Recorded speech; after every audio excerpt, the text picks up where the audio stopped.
everyone, SPLA Man is here. Actually, I should probably be called NCE Man with all these changes at Microsoft that's going on these days. Happy New Year, welcome to 2024. And yeah, there's a lot of changes happening inside Microsoft. The new NCE program. Is that replacing CSP? What's going on there? If you're watching this video, a couple days ago, January 11th, Microsoft started to make those migrations to the NCE program for CSP providers. So a lot of changes there. If you look at the CSP hoster program, there's new reporting requirements, or at least there's updates to the reporting template. Now you're reporting quarterly. I was talking to a service provider the other day who is working with a customer trying to fill out that form, and he said, "Hey Brett, there's no more applications on here, only servers. What do I need to keep track of?" And yeah, just because Microsoft may not have a requirement to report everything that's installed by your end customers, it's very important that you do keep track of everything that's installed, regardless of what Microsoft says, because the audit man will want to ensure compliancy, and the way you ensure compliancy is proving the way your licenses. And so if you say, hey, these are customer end licenses, you always have to prove it. So regardless what's on the template, just make sure that you do keep track of those licenses.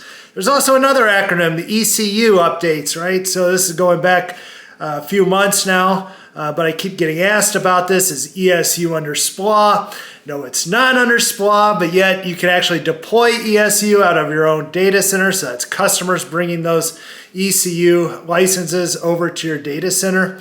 When you do that, they're licensing on a per VM basis.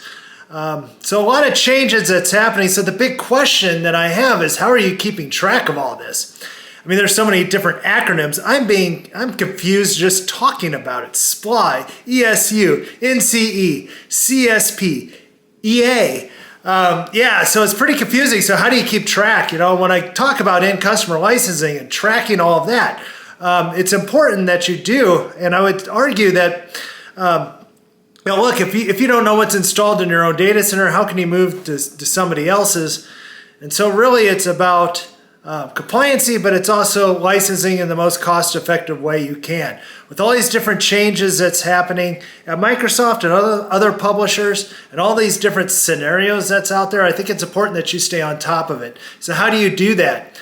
Well, at Octopus, we created a community. So it's all service providers. So it's designed for service providers, where we go and talk about these changes amongst one another. I provide some updates, but I also look for feedback from you. That way I can update Microsoft as far as, hey, this is what service providers are telling me about some of these changes, and maybe we could get some updates for you. Also, we have our own platform, right? So tracking licenses is super important. Not only, again, do we want to make sure you're compliant, but also, you know, look, if you're not compliant, you're also not charging your customers correctly either. And so it's a lot more than just tracking SPLA licenses. It's not just tracking end customers' licenses. It's about tracking everything. And so we want you to be profitable, and the only way you can ensure that is keeping track of what's installed versus what's reported, what's being licensed. And again, it's not just SPLA, it's CSP, it's NCE, ESU, EA, all those end customer licenses that are coming into your data center. Help us help you track those licenses. Anyways, guys, Happy New Year. Lots happening. I've been off a couple weeks. Welcome back. There's a lot of change, but it's our job to keep you updated and coach you through these changes. So if you have a question, just let me know. Talk to you guys soon. Bye.